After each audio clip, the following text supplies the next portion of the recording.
Today I will be interviewing Specialiste, who is one of Heroes' three most known template creators, lately Memory Lane being one of the most played One Hero templates as well. Seeing some tournaments. And greetings, Specialist, very nice meeting you. My name is Kiraha and I'm one of Unfrozen's community managers, and it is a pleasure to have an interview with you. Could you please introduce yourself so that the audience gets to know you a bit better as well? Hello. I'm happy to be here. Thank you for the interview. My name is Specialist. I am a Canadian Heroes 3 streamer and template creator. I am the creator of Memory Lane. As many of you might be aware, it's a pretty popular template. Lexiav has been playing it almost daily, as well as the creator of MTJO Turbo. Both one hero templates. It's my preferred playstyle for Heroes 3, and they're both pretty competitive, and we've had many fun tournaments with these templates. Yeah, speaking about tournaments, did you expect your templates to get such a competitive aspect to them and people to like them so much that they actually play them on the competitive level? Well, at first when I created them, it was just mostly for me and a few friends. We just wanted to play something fun. It was just about the experience, having fun with friends. And at first, it didn't seem like they would be great for competitive play because there was too much RNG factors. Felt a little bit like a roll of dice. However, over time, we fine-tuned the templates and people have figured them out in a way, created a meta while playing them, and they seem to be pretty good for competitive play. The best players always seem to win, and that shows that the RNG factors are minimal and it's mostly kind of a game of skill playing these templates. So you actually think that even if a template has a lot of RNG to begin with, the more you play it, it's gonna be better and better, and it decreases the RNG as you get better with specifics of the template, I guess. For sure. Of course, it depends. I mean, if you take something like Luck Test, and that's mostly RNG, but that's not really a template, that's a map. Templates are more designed to have long games and to have elements that are a little bit more balanced. You don't want things to be mostly RNG, you want things to be balanced, and if things are very much RNG, then of course you can always make it a mirror map, then it turns it more into a game of skill, even though there's a lot of random elements on your side. What is your experience with the Heroes franchise so far, and what other Heroes games have you played other than Heroes 3? So I grew up in the 90s, I grew up with Heroes of Might and Magic 2, Heroes of Might and Magic 3, played these games a lot as a kid.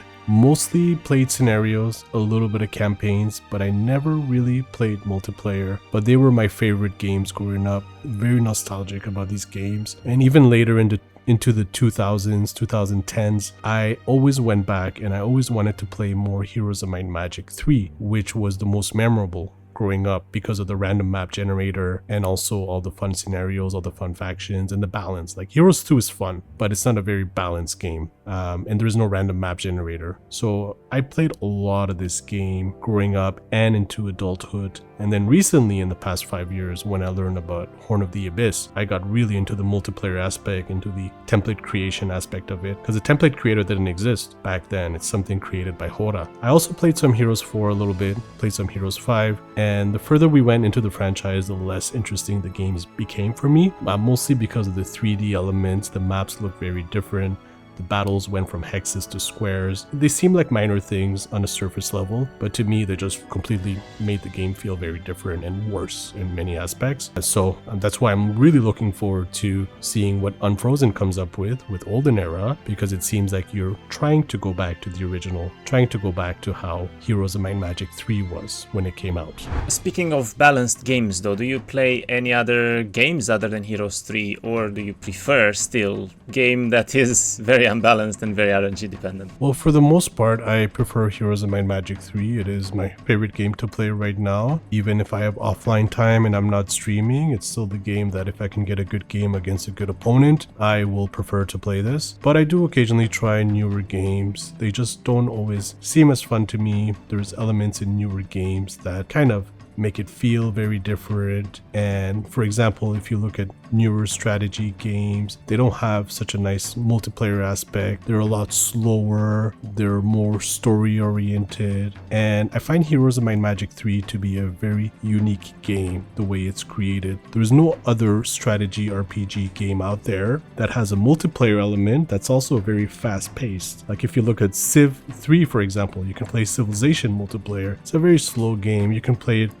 for couple of days with some friends, but it doesn't give you the same kind of effect as Heroes of Might and Magic 3. I like to also play older retro games like Super Nintendo era games and PlayStation era games on emulators. That's always a lot of fun, but at the end of the day, I always want to go back to Heroes of Might and Magic 3. I think it is the best game out there right now. Speaking about fast-paced games, or in general games that are faster than others, do you think that for streaming itself, is it better to play a game like Civ 3, or is it better to play a faster template like we have in Heroes 3, for instance, in Hora right now? Well, I mean, for streaming, it depends like what kind of streamer you are, right? Like there's streamers out there who just want to chat with friends and not focus too much on the game. In that case, then slower games are better. But I enjoy games that are fast-paced. I enjoy chatting also with the viewers, but at the same time, my focus is on the game. And Heroes of Might and Magic 3 just sometimes kind of like an adrenaline rush, especially when you play one hero games. The timers are quick, you gotta be fast, you gotta make quick decisions, and you gotta make the right decisions because you're playing against someone who's probably not streaming, they're not always streaming, and they're more focused than you, and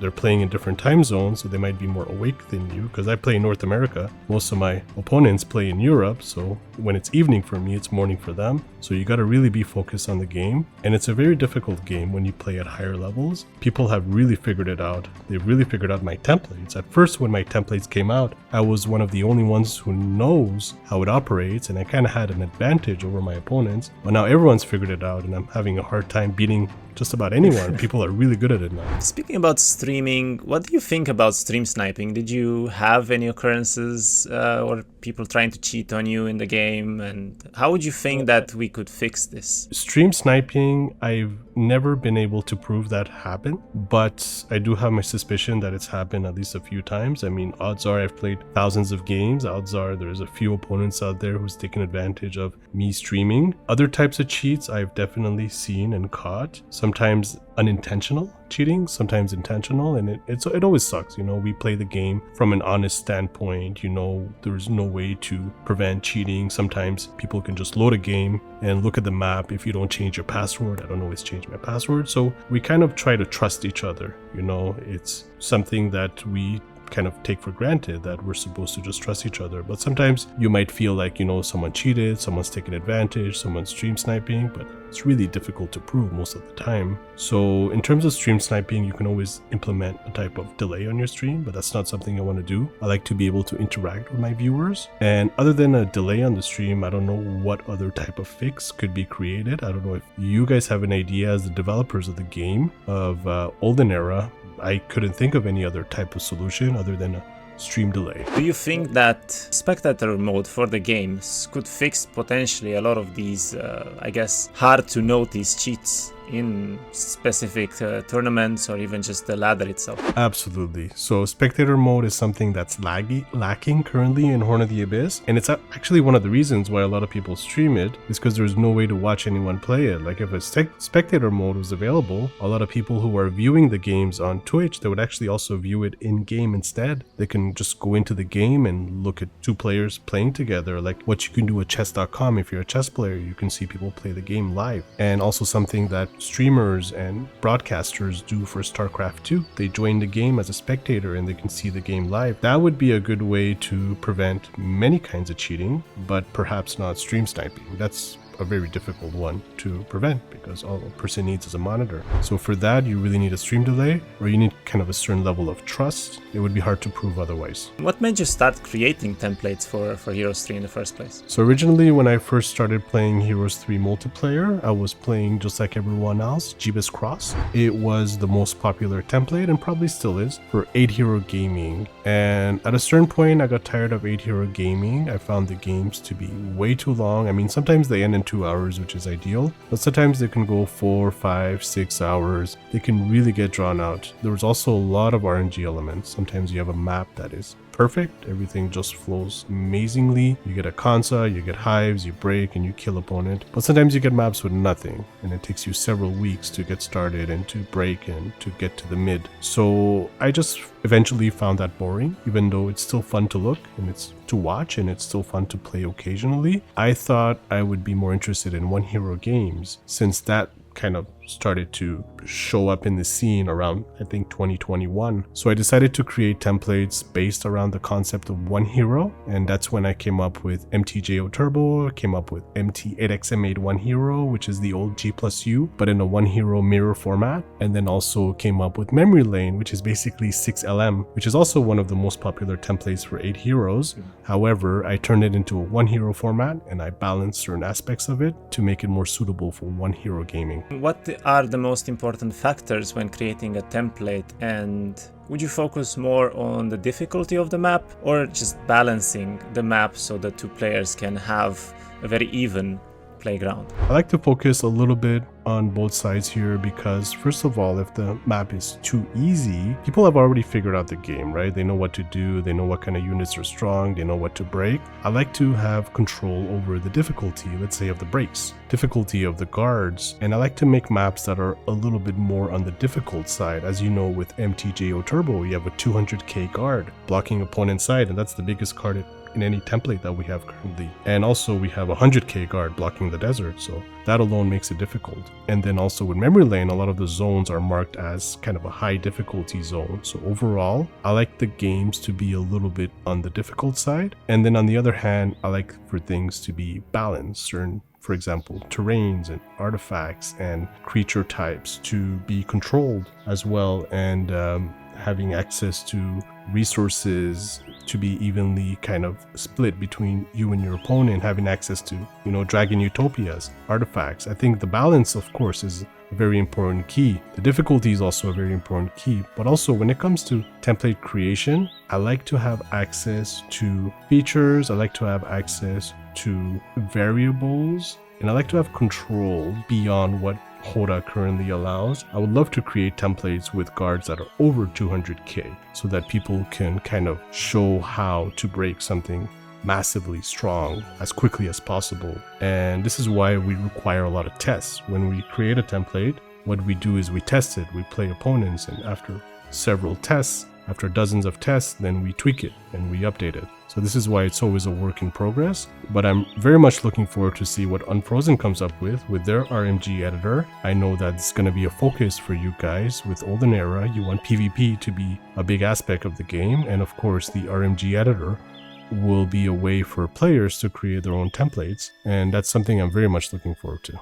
So from what you're telling me, one of the lacking aspects of the RMG in Hoda is that they have it very limited to certain parameters that they preset and that you cannot really go past them, right? Yeah, correct. Yeah, certain parameters we cannot extend, we cannot go past, and that's something that it would probably be an easy fix for Hoda, but they just decided they don't want things to go past a certain point, and that's understandable, but eventually maybe they will update it and allow for more customization of their RMG editor, and that's something that also you guys as the creator of Olden Era may look into, giving creators of templates more control and allow us to create maps that are a little bit extreme in some ways, but players don't mind if players can find a way to create a competitive match out of something that looks a little bit extreme. It could be fun to watch and fun to play. When it comes to creating a map, do you think that a fast-paced map, for instance, if you increase the number of dwellings or increasing the number of Pandora boxes, maybe creature banks or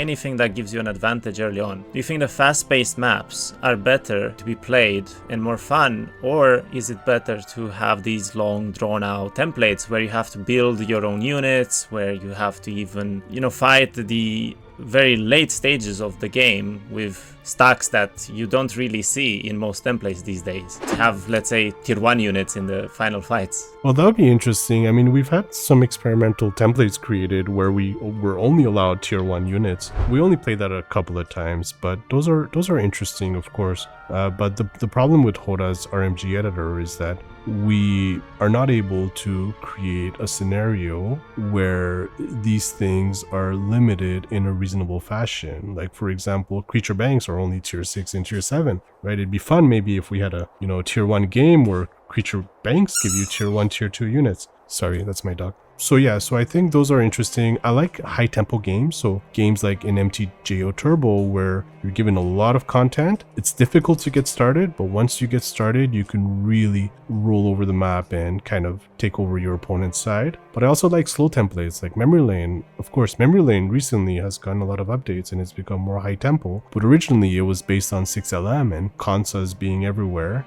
is a little bit of a poor map and it's kind of slow to get started, and the map is very, very large, so you're guaranteed to have a long game. So I also like slow games as well. I think both are fun. They're just different play styles, and different players are better at, you know, some players might be really good at tempo games, some players might be really good at long drawn out games where you build, trade resources, look for diplos, and try to do as much as you can with kind of a slow start. And then it's also fun to have games like you said where you might have final battles with only tier 1 units, and those kinds of templates currently in Hora, they're not very popular, but it's something that we have experimented with, and it's fun to create templates with very specific rules, where for example sometimes we play games where we can only play Inferno units, or play games where we can only play Necro units and we focus on skeleton farming or demon farming when it comes to Inferno. So it's always fun to have those options. How come you are mainly creating only templates for 1 hero templates and you're not going into the 8 hero scene as well?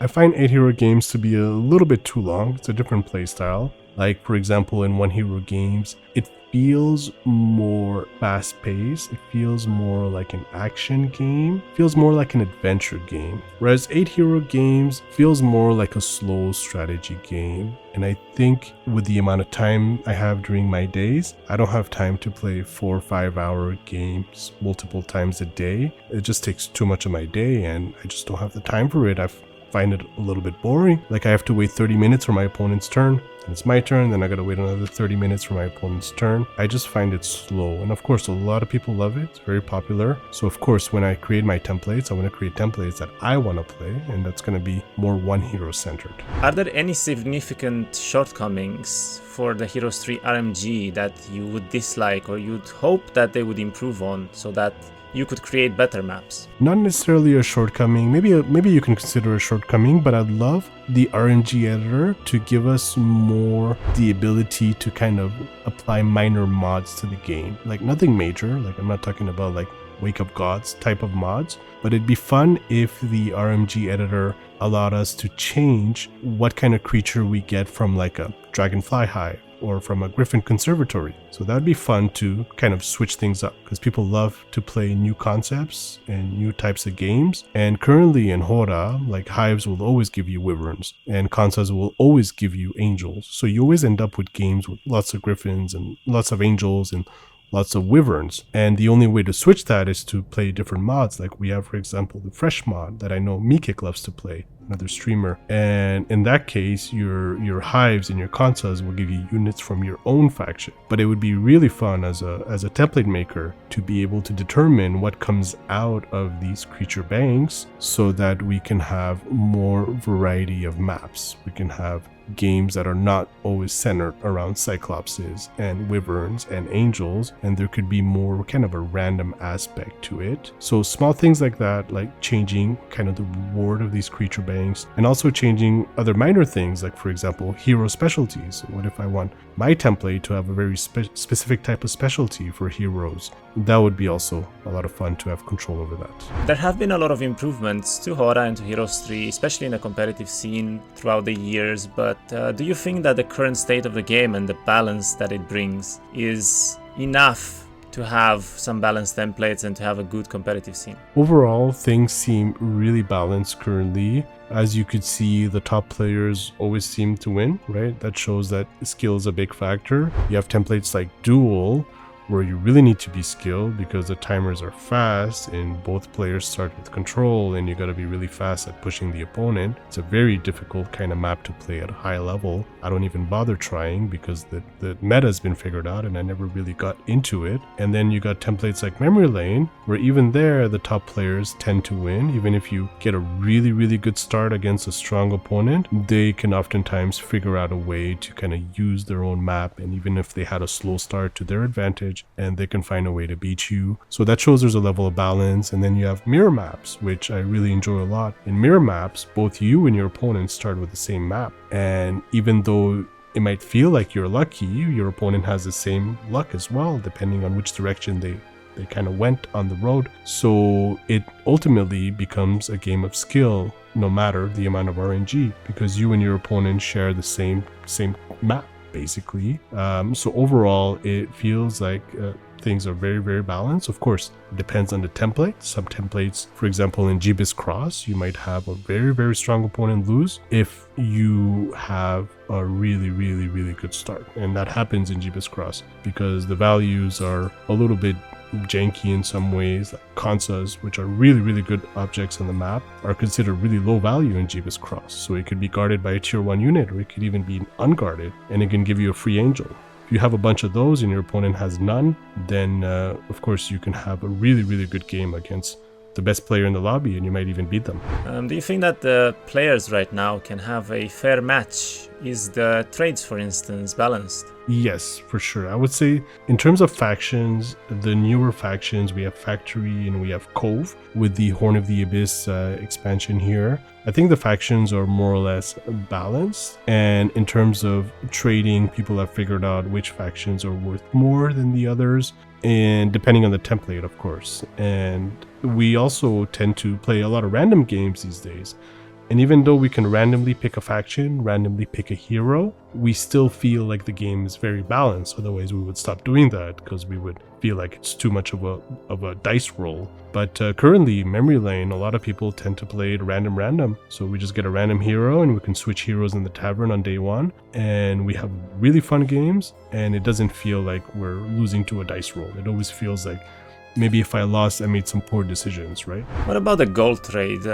Do you think it is a good enough mechanic to have for templates in order to balance the stronger factions? Or do you think that balancing the factions themselves to be very equal on even terms with the opponent's faction is a better way to go with a template? I think the gold trade is a way for players to kind of make up for the imbalances. And I think ultimately, if the game was more balanced to begin with, it would be a better option, of course. But then you would still have a gold trade for sure, because you have preferences and things will never be 100% balanced. There's always going to be kind of a tier list of better factions and worse factions, but maybe the gap between the best and the worst factions wouldn't be as big with balance changes. And when you look at Horn of the Abyss, we recently had a big update just 3 weeks ago, and that update introduced some very big balance changes and some very big improvements to what we would consider dead skills prior to the update. So these updates are always very much appreciated. Even for an old game like Heroes of Might and Magic 3, getting these updates are amazing, and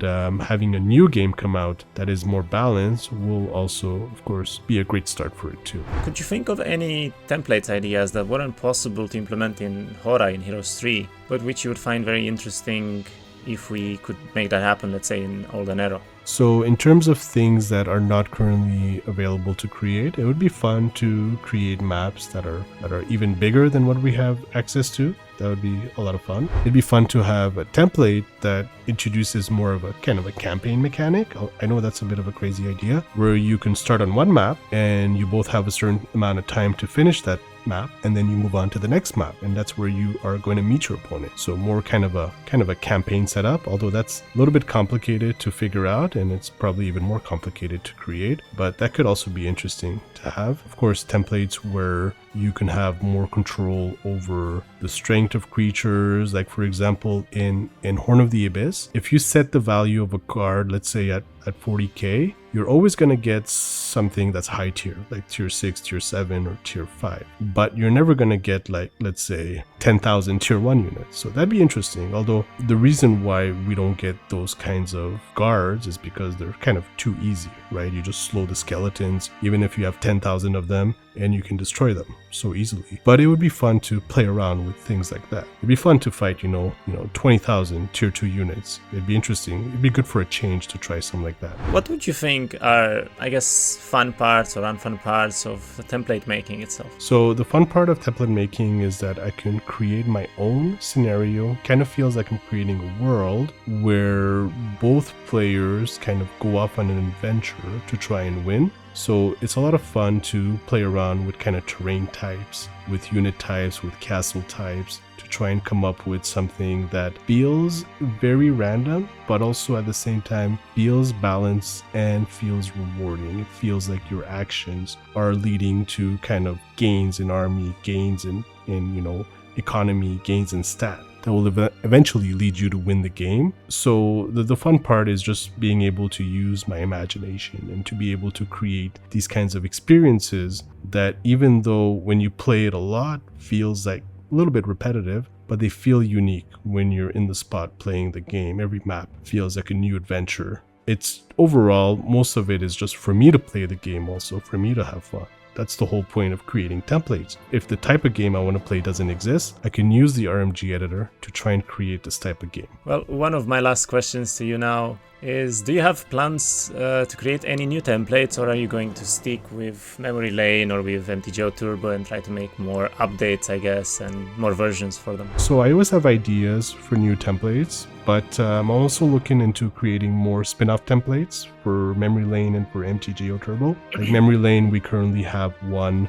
that is called ML Nomads, which is basically you starting off not able to build any forts. So you're starting off with your starting army and you're not allowed to build any forts in any town. And you have to find army on the map, either refugee camps, creature banks, diplos, and this is something that we've played quite a bit of, and it's a mirror map. So spin-off templates, we have a template where we can only do demon farming and inferno units. That's based on a different template. It's based on MT8X and Mate. So these are types of spin-off templates that I enjoy to create because it allows you to kind of emphasize a mechanic in the game that is enjoyable and to revolve the whole match around that mechanic to see who's better at it. So I always enjoy creating these types of templates. In terms of brand new templates, it's always on top of my mind. However, with the time being a limiting factor, it is difficult to create one from scratch. As you know, it takes a lot of work. Right. Well, that was all from me. Thank you very much for joining us and for just sharing all this knowledge. It was awesome to hear. Thank you very much, Kira. I really appreciate the interview, and I very much look forward to see what you guys come up with Olden Era.